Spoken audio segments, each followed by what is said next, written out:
Hi, welcome to Mining the Maximo database. This lesson is managing your result set by using a save query. I'm going to go ahead and sign in.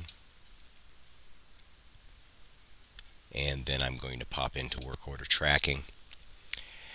There may be times when you find yourself loading up your filter line using the same filter over and over again.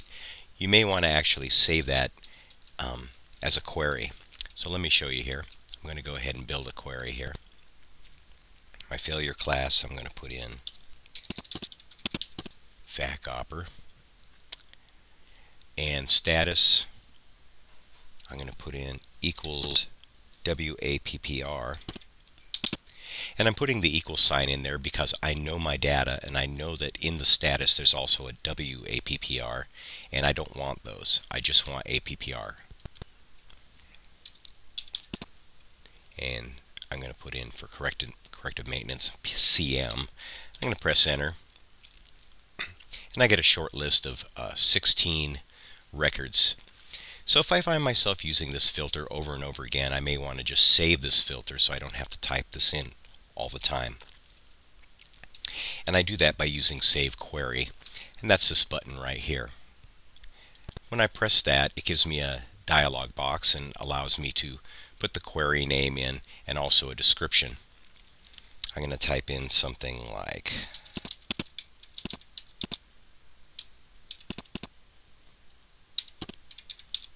FACOPER CM APPR. That makes sense to me. And here in the description I'm going to put in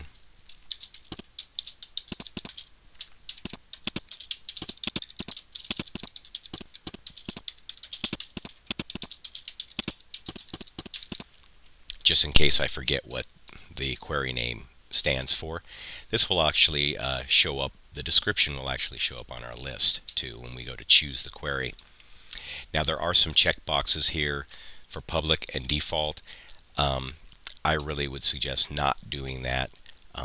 If somebody else needs this query also, you can see it's relatively easy to build, and we don't want the query list to get too long for everybody.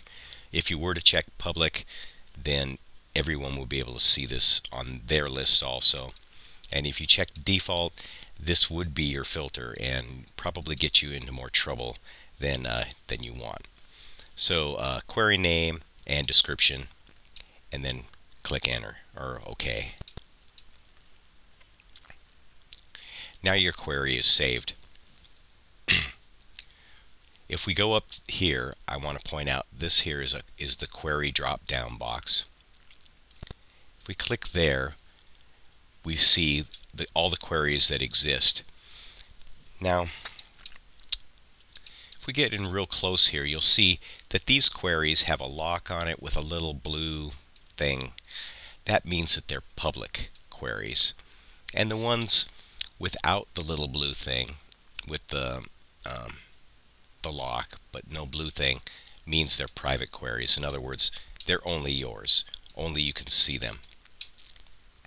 So here is my new query on the list, and there's other ones again we can look at.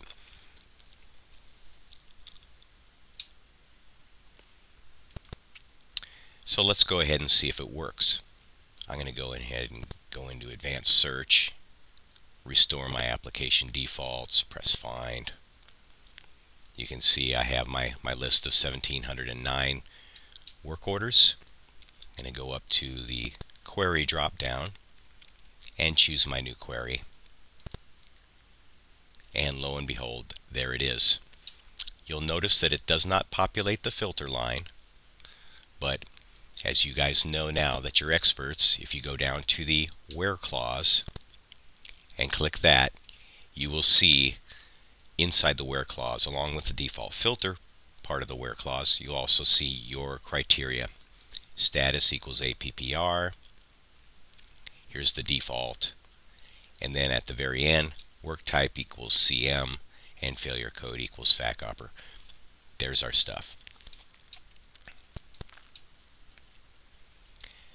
Now, if you want to go back to the default query, you want to be aware of this, that if there is you have a query active here at this time that it's filtering more than just the active work orders. It's filtering it down to a very small list.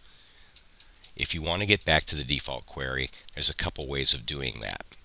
One is I have went ahead and created a public query called default filter, which is exactly the same as if you were to go back to the Start Center and relaunch work order tracking. So let me show you here. Default filter. It'll say default filter up there. If you click here and go to the where clause, you'll see it's the default filter. You should be getting familiar with that now. That's one way to get back. Another way to get back is if you scroll down or scroll to the bottom or scroll to the right, you'll find a place where you can launch the Start Center again. Once you get back to the Start Center, you can launch work order tracking again, and you're basically set up again with the default filter.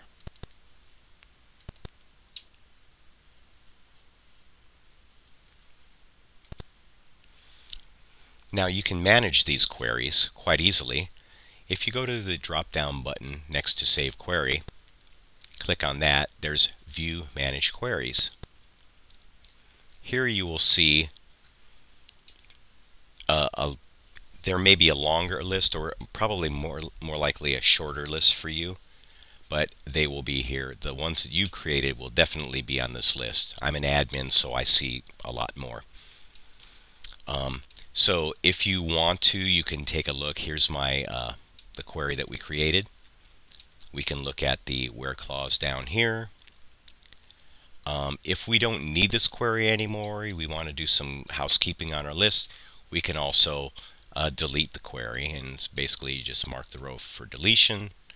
It puts a line in the middle of it, and you just press OK, and that query is gone. If I go down to go back up to my query list, you'll see that query is not here anymore. I've deleted it.